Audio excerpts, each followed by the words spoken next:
सल्लल्लाहु अलैहि वसल्लम। अस्सलाम वालेकुम क्लास 9। उम्मीद है आप सब खैरियत से होंगे। आज हम करेंगे रिव्यू एक्सरसाइज 1 के क्वेश्चन नंबर 3 को।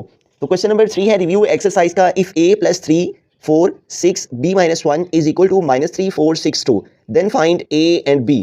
अब यहाँ से हमें a और b की वैल्यू को फाइंड करना है। तो उसके लिए यहाँ पे देखें, हमारे पास अगर टू मैट्रिसेस आपस में इक्वल हों तो जो उनकी एंट्रीज हैं, करॉस्पॉन्डिंग एंट्रीज हैं, वो भी आपस में इक्वल होती हैं। जैसे यहाँ पे a + 3 है, फर्स्ट एंट्री है, तो ये इक्वल होगी इस साइड के फर्स्ट एंट्री के। और इसी तरह जैसे यहाँ b - 1 है और ये फोर्थ एंट्री है फर्स्ट मैट्रिक्स की, तो इक्वल की दूसरी साइड में ये फोर्थ एंट्री के इक्वल होगी। ठीक है, तो हम यहाँ पे स्टेटमेंट लिख सकते हैं कि गिवन जो हमारे पास मैट्रिसेस हैं वो इक्वल है। Given matrices are equal.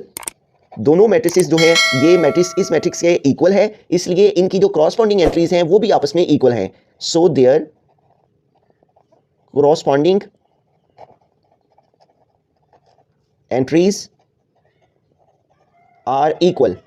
तो अब चूंकि क्रॉसपॉन्डिंग एंट्रीज आपस में इक्वल हैं तो इट मींस कि a + 3 जो है वो फर्स्ट एंट्री है और ये इक्वल है इधर वाले मैट्रिक्स के फर्स्ट एंट्री है। तो a + 3 हम इक्वल लिखेंगे -3 के, a की वैल्यू को फाइंड करने के लिए। तो हम यहाँ पे लिखेंगे a + 3 इज इक्वल टू -3। ठीक है, उसके बाद हमने जो सेकंड वैल्यू इसमें फाइंड करनी है वो हमने b की वैल्यू फाइंड करनी है। और यहाँ पे b जो है वो हमारे पास फर्स्ट जो हमारे पास मैट्रिक्स है उसमें b फोर्थ एंट्री पे है b - 1, तो इसको हम b - 1 को इक्वल लिखेंगे जो हमारे पास दूसरे मैट्रिक्स की फोर्थ एंट्री है, और वो है हमारे पास 2। ठीक है, फोर्थ एंट्री फर्स्ट मैट्रिक्स की और इक्वल आएगा फोर्थ एंट्री सेकंड मैट्रिक्स की। इसी तरह फर्स्ट एंट्री इक्वल आएगी फर्स्ट एंट्री के इक्वल। ठीक है, a + 3 को हमने इक्वल लिखा है -3 के, ये फर्स्ट एंट्री के इक्वल आ गई, और b - 1 को हमने इक्वल लिखा है 2 के। ठीक है, और ये फोर्थ एंट्री के इक्वल आ गई। इनको हमने इसलिए इक्वल लिखा है क्योंकि दोनों मैट्रिक्स आपस में इक्वल है, सो इनकी जो एंट्रीज हैं, क्रॉसपॉन्डिंग एंट्रीज हैं, वो भी आपस में इक्वल होती हैं। आइए अब इसको आगे सॉल्व कर लेते हैं। तो हमें a की वैल्यू को फाइंड करना है। a इधर इसी साइड में रहेगा, इज इक्वल का साइन यूज करेंगे। ये हमारे पास -3 है और ये +3 है, इसको हम इस साइड पे मूव कर लेंगे। इधर ये लेफ्ट हैंड साइड में है, जब ये राइट हैंड साइड में जाएगा